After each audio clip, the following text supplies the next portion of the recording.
Reen Schwarzer. Truth be told, we don't want this war to drag on any more than you do. Really? We only acted as we did, due in part to our dearly departed Chancellor's behavior being far too unreasonable to justify turning a blind eye. He garnered the trust of His Majesty, and in turn misused that trust. He flagrantly disregarded this nation's beloved culture and traditions, treating Erebonia as if it were his own personal property. Surely you too noticed this. Well...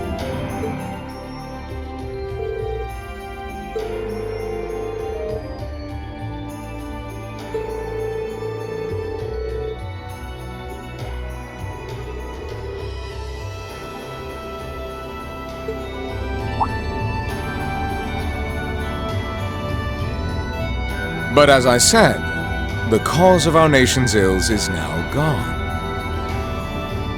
Now, all that remains is to turn back the hands of time just a touch, and the good old days of the Empire will be upon us once more. The key to this bright future lies in putting aside our differences and joining hands. Am I wrong? I'm afraid that yes, you are. Do you honestly believe that people can so easily put aside their differences after all the Alliance has done? You occupied Heimdall and effectively took every one of its citizens hostage, imprisoned the Imperial family. And let's not forget how you're now in league with the enemy nation responsible for the destruction of Garrelia Fortress. After all that, the Imperial army would never bow their heads to the likes of you, even if the rest of the population did. My word! I'm afraid there's been a terrible misunderstanding.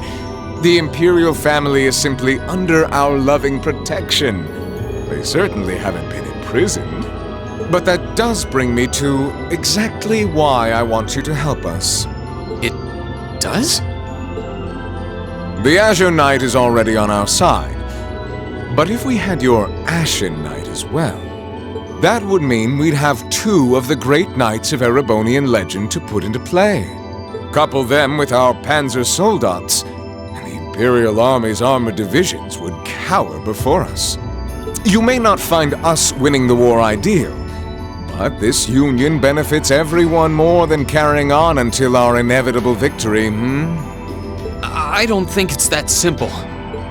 I beg to differ. The presence of Soldats units on a battlefield makes a tremendous difference. What they may lack in firepower and armor compared to tanks, they make up for in mobility and versatility. But more important than even those factors is the psychological impact they have on our opponents. Well...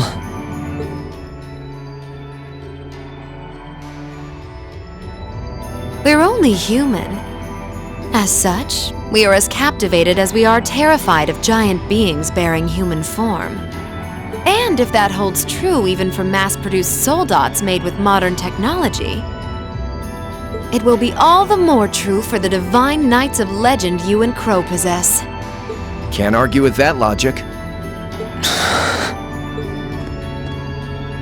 I will say it once more. Gileath Osborne is dead. And with his death, all that's left to be done is end this ridiculous war and return order to the Empire. Only then will everything be as it should. That includes both your pleasant academy life and the peaceful days of darling Elise and her friend the princess. Are you trying to... Whatever you ultimately decide, their safety is guaranteed. I would ask that you promise him this, if nothing else, Your Grace. But of course, I'm not a monster. Rufus... We may stand on opposite sides of this conflict, but I still sit on Thor's board of directors. And in that capacity, I suggest you consider carefully the choice before you. After all, every soldier must decide for himself whether a cause is worth fighting, perhaps even dying for. I look forward to hearing your answer.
all that's left to be done is end this ridiculous war and return order to the Empire. Only then will everything be as it should. That includes both your pleasant academy life and the peaceful days of darling Elise and her friend the princess. I suggest you consider, after all, I look forward to it.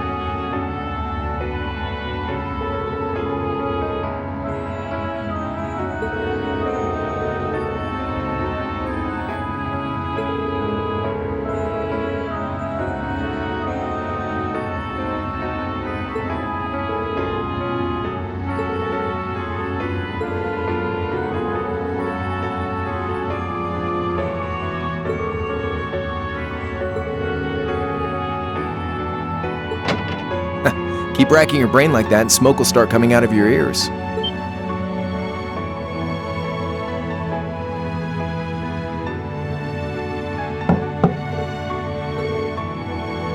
Hey now, no need to give me that look. I figured I was gonna find you busy thinking everything over like your life depended on it. And what do you know? I was right.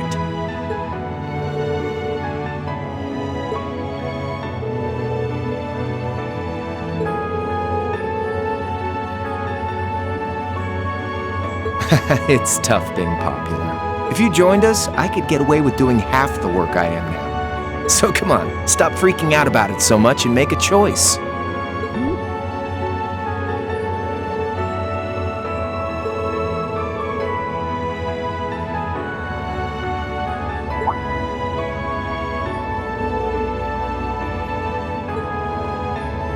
Grub, of course.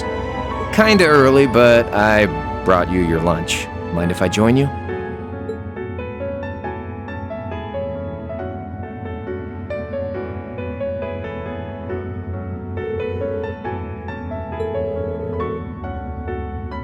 Oh, that kind of food more your thing? Okay then, give me a minute while I go ask the chef to whip something up. Cool. All right, dig in.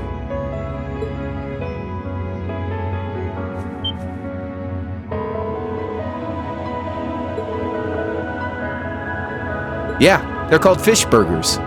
Pretty good, right?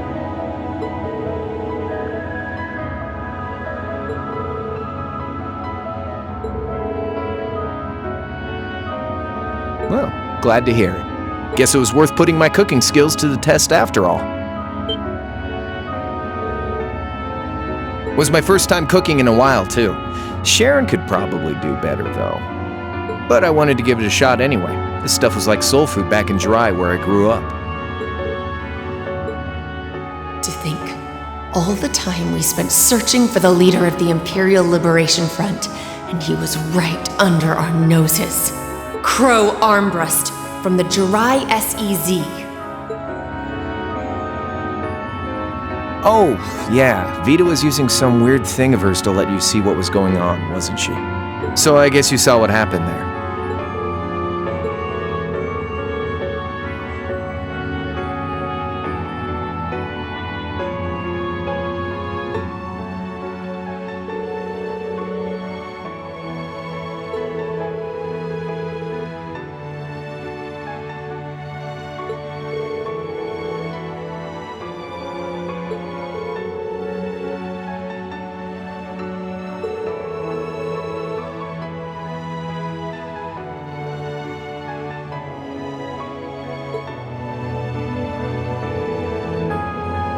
Yeah, by pure coincidence. It's changed a lot since I was last there, so it was kind of surreal being back again. But it was nostalgic in its own way, too.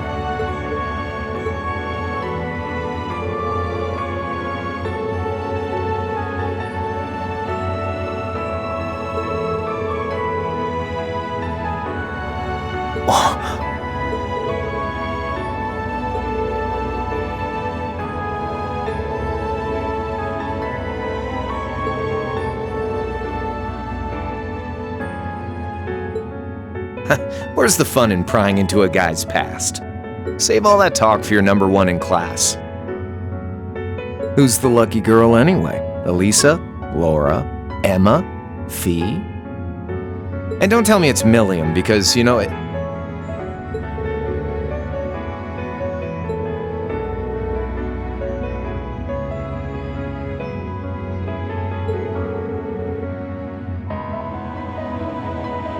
You're really serious.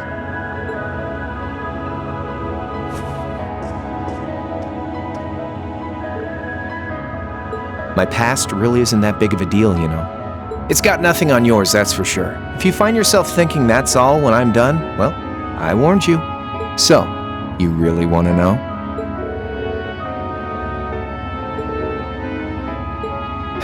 All right, you win. Like I said, it's just your run-of-the-mill sob story.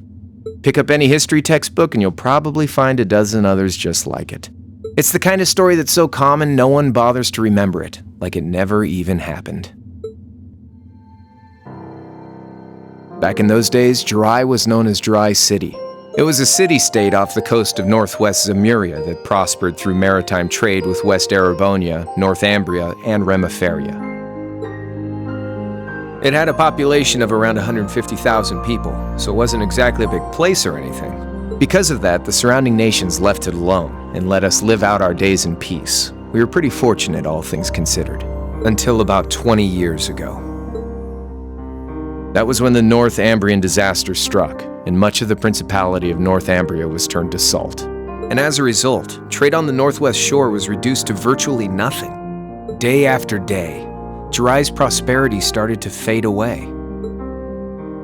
Still, it wasn't all bad. We had our fishing, our historic landmarks, our septium mines. We could make use of those to get trade going again, both to keep our state running and to help out Northumbria. In fact, the one who advocated that approach was the mayor, my grandfather. He was the last mayor Jirai City ever had. He was a stubborn old bastard, but he had this wry sense of humor and was well loved by everyone. I lost my mom and dad early, so he was also my only living relative. He taught me just about everything a guy could know. He was like a mom, dad, and your old master rolled into one, I guess. Anyway, fast forward to 10 years ago. Out of nowhere, we received this proposal from the Erebonian government. They said they wanted to extend a railway line from Heimdall all the way to Jirai. We relied on the sea for trade before, but there wasn't any reason to believe we couldn't benefit from being connected to Heimdall by rail. The proposal drew overwhelming support from the city's council, and as a result, my grandfather was forced to accept. Within a year, the city had all of its old life back and then some. The streets were more bustling than ever. But keep in mind, this was the result of huge amounts of imperial capital flowing into the city. Land and buildings we once treasured were bought up left and right. Everything became a target for investment. People only cared about making money. Something similar supposedly happened in Crossbell too, but unlike there, no opposition existed in Jirai. My grandfather sensed something was off, and he tried what he could to get the situation under control. Then one day, someone blew up the railway line leading to Jirai. Everyone demanded that it be repaired as quickly as possible. Everyone except the imperial government.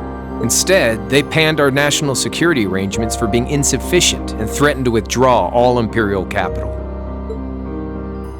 The city was left in an uproar like we'd never seen. Shares plummeted, and with no one able to ascertain the culprit's identity, chaos reigned.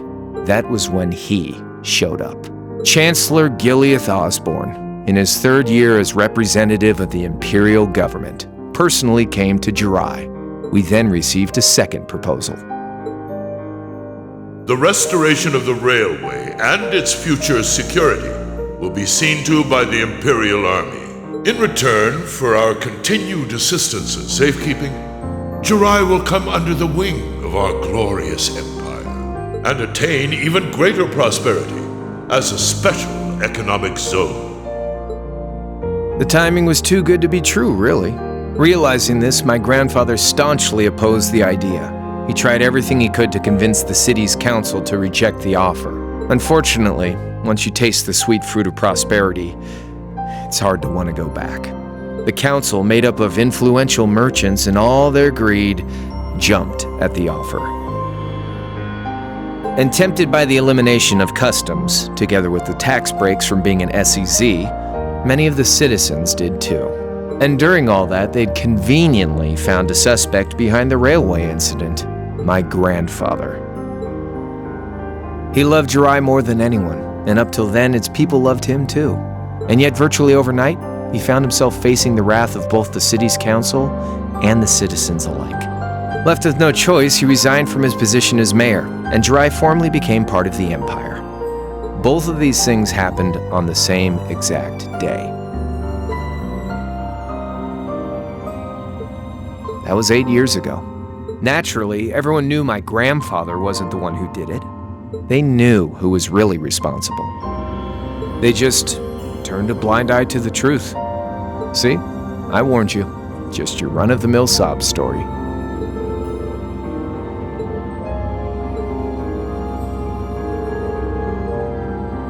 One day, he just up and died.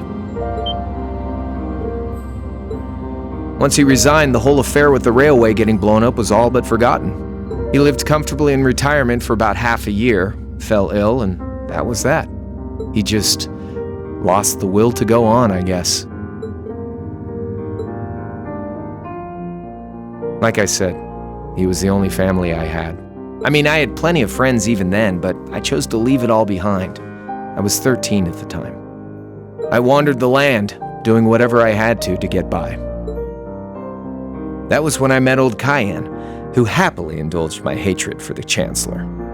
And with his financial backing, I went out with the goal to find others who were just like me. That was the beginning of the Imperial Liberation Front.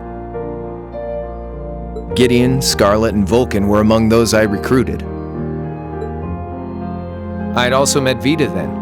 I only knew her as the woman who would often come to see Cayenne. She guided me to a place below the city of Ordis, and there slept the Azure Knight Ordine. One after another, I overcame the same trials you did with your friends, but alone. And once I'd proven myself worthy, Ordine accepted me as his awakener. That was 3 years ago. I was 16. My preparations complete, I concealed my background and enrolled in a military academy near the capital. Everything I did for the sole purpose of taking the Chancellor's head.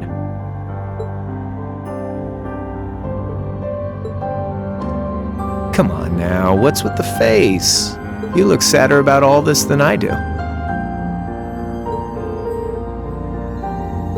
I swear. I'm not trying to tell you the Chancellor was evil or anything. Still, there's no denying that he managed to outwit my grandfather. And he may have lost, but Pop's always loved a good gamble. It's thanks to him that I'm pretty good at chess, card games, that kind of stuff. I'd say it's fairly normal for a student to want to avenge his master's defeat, wouldn't you? At the end of the day, there's no denying this country has problems, and the Chancellor's methods were making them worse. I studied those problems, worked out how to use the situation to my advantage, and then won the game with an all-or-nothing gamble. But when you think of how peaceful Jirai is now, I'd say I've got a duty to clear up the mess left behind by my game too, which means ending this war and restoring peace. So it's only when that's done that my game is truly over.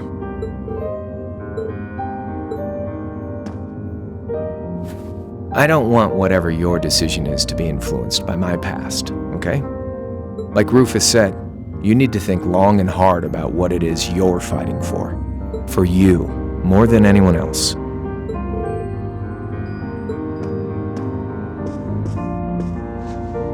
Anyway, I think I've stuck around here for long enough.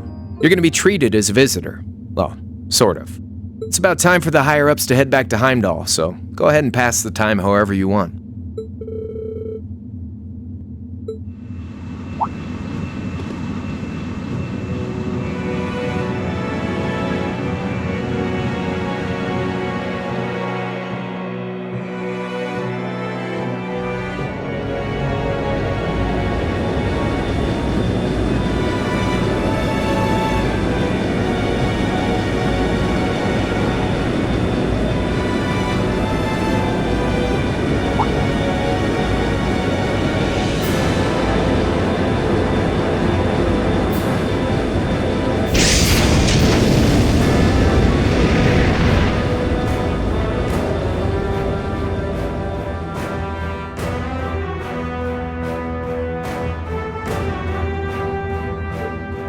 There'll be no guards outside your room, so if you want to try and escape, be my guest.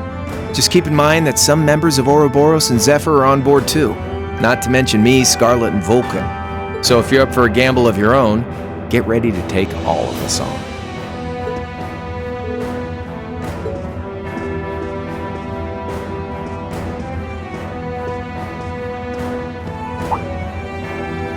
Oh yeah, one more thing.